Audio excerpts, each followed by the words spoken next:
با اینی بر اساس این تفکر باید شعر بگی، بسرایی، بنوازی، بجنگی.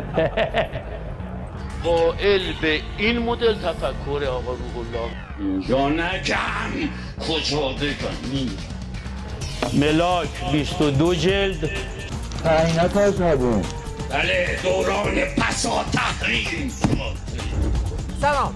با این اتفاق تصویری در شروع برنامه موضوع آفساید این هفته هم تا حدودی روشن شد. پاسدار سردلقک قاسمی که جفت‌باد تو منطقه آفساید قرار گرفته و بعد از زهرخوری به نمایندگی از پهلوون پنبه‌های دلواپس هر جا که میرسه یه پشت بازویی نشون میده. ولی هدف اینه که پشت بازو رو نشون بدیم.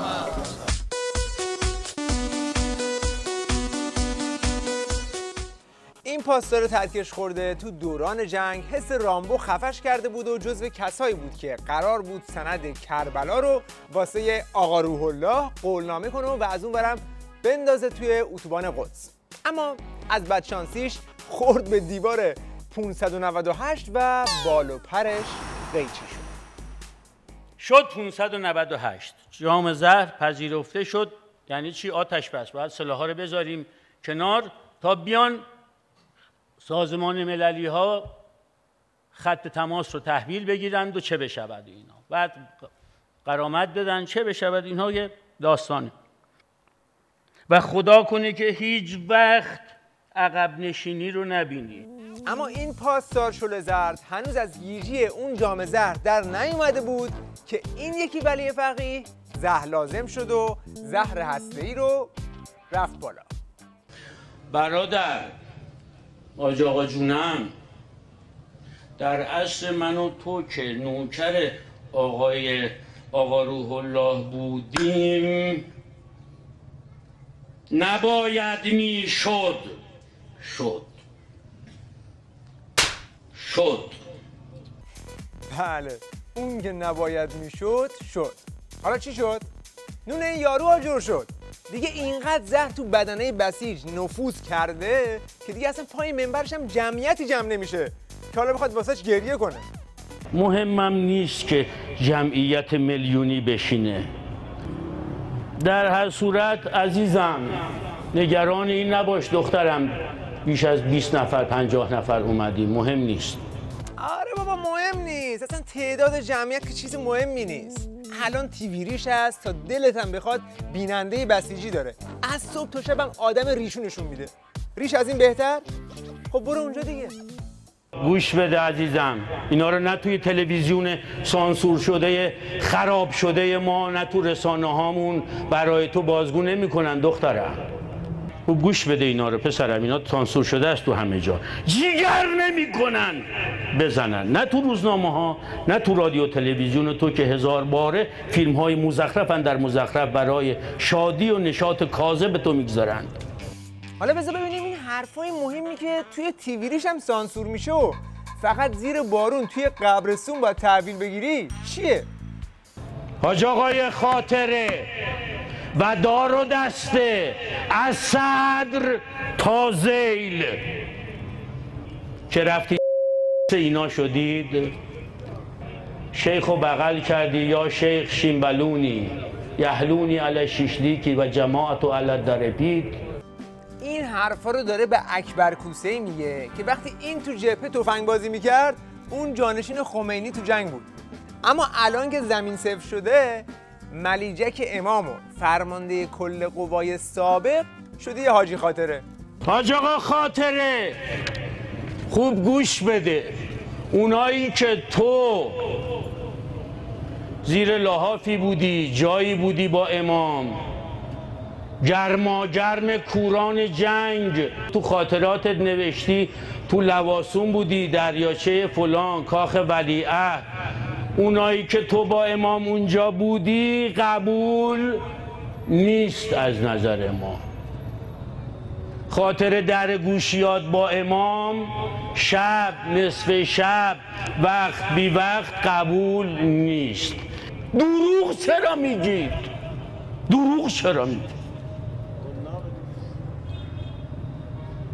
کاش حناق بود، کاش مالیات داشت. در طول این 2 سال اینقدر شد.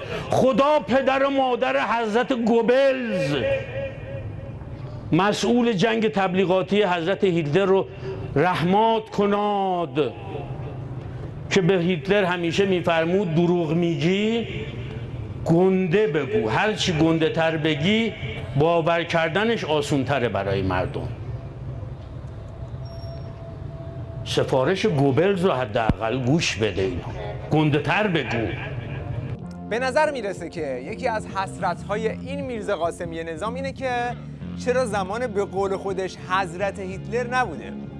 چون احتمالاً اگر اون موقع بود شاید بیشتر تحویلش میگرفتم و شاید هم نون حضرت گوبلز رو هم آجر میکرد. اینجوری مترسانیدمان از مرگ، Deutsche Reich duldet es aber nicht. ما پیغمبر مرگیم. دیدی از دور دلواپسی چنان رگای زیر گردنش داره باد میکنه که انگار میخواد یک وزنه 250 کیلو رو یه ضرب بزنه، یعنی یه همچین زوری میزنه. نگاه کن. Come on, let's go, Lee. Let's go. Get this shit up. Let's go. Let's go. مترسانیدمان از مرگ، ما پیغمبر مرگیم. خدا با ما که دلتنگین سرسنگین نخواهد شد. خب اگر پیغمبر مرگی آدرس مرگ رو میخوای، پاشو همه بسیجی ساندیسی رو بردار ببر خط مقدم تو سوریه، اونجا سریع با مرگ ملاقات میکنی. سریع ها. نه سوریه برای چی ببریم؟ نه سوریه برای چی ببریم؟ وقتی فابیوس داره میاد پشت جبهه سوراخه، وقتی هر روز پای آمریکایی‌ها بازم برای بازدید یک سولاخی از مای جای اما خطی که سوراخه و اینها، برای بشار اسد برای چی کشته بشی عزیزم؟ آره برای چی بری سوریه؟ اگه دنبال جنگ و دعوا میگردی تو خود نظام فراوونه. فقط باید روشن کنی که با کدوم طرفی و دنبال حلوا نگردی. و این هم دعوای بین اصولگراهاست و قرتی طلبها و آمریکا پسندها و وندی شرمن دوستها. دعوای حلوا هم این وسطش خیرات نمی کنن پسرم، یا با مایی یا با اونایی. خط قرمز این وسط بسیار شفاف و روشن کشیده شد، وسط نداری. پس خط قرمز این وسط روشنه. یه طرف چی گفت؟ قرتی طلبا؟ اون جماعت جام زهری هن.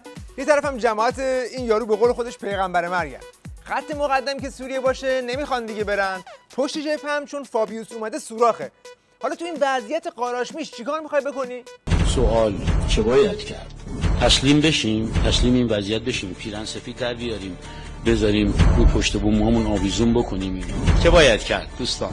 نیروهای جوان باید کاری کرد. پهنه بازی از هنرمندان که همتون بلا تکلیفی تو این قصه. میخواید نگه دارید یا میخواید وا بدید؟ راهی به غیر از جنگیدن برای رسیدن به ساحل نجات و پیروزی نمونه. تشکیل خانه‌های چریکی هنرمندی، همین تشکیل خونه‌های چریکی هنرمندی. همچین دادار دودور کرد گفتیم الان از تو جیبش یه تانک در میاره میره برای رفع فتنه از عالم. اینم که خودش تصمش در رفته. این همه تلخ دروغ آخرش چی؟